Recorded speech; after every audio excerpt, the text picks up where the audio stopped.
Le vide-grenier était banal. De vieux meubles, des livres poussiéreux, des jouets oubliés. Une femme fouillait dans une boîte à bibelots. Elle prit un médaillon en argent terni, le tournant et le retournant dans sa main. Puis, quelque chose d'autre attira son attention. Caché sous une pile de vieux journaux, se trouvait un téléphone. Il semblait ancien, une relique d'une époque révolue. Lourd, avec un cadran rotatif et un cordon spiralé. Mais quelque chose clochait. Le téléphone avait un écran numérique moderne, terriblement déplacé. Intriguée, la femme décida de l'acheter. Ça ne pouvait pas faire de mal, pensa-t-elle. Une antiquité originale pour sa table de chevet.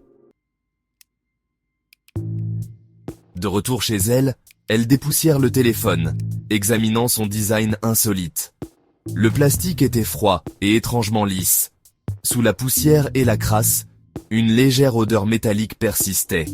Elle le brancha au mur, s'attendant à moitié à ce qu'il soit mort. Mais l'écran s'est animé. L'écran affichait une seule ligne de texte. « Bonjour ». Un frisson lui parcourut l'échine. C'était probablement juste un message préenregistré, une fonction de nouveauté. Pourtant, elle sentit un nœud d'inquiétude dans son estomac. Malgré son meilleur jugement, elle se sentit attirée par le téléphone.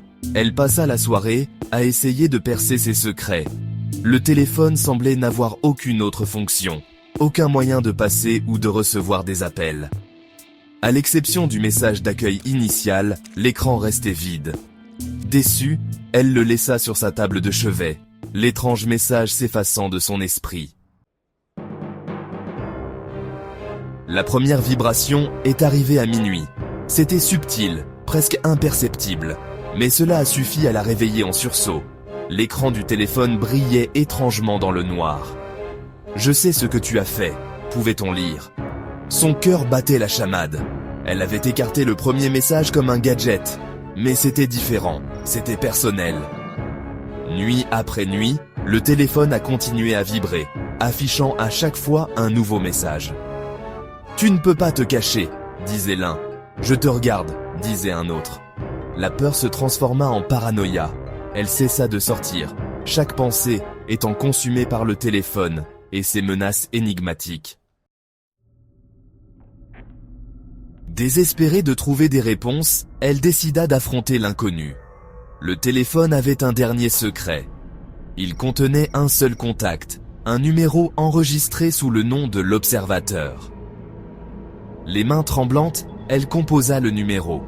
La ligne grésilla et une voix murmura à l'autre bout du fil.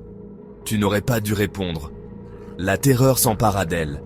Elle jeta le téléphone à travers la pièce, son message effrayant résonnant dans son esprit.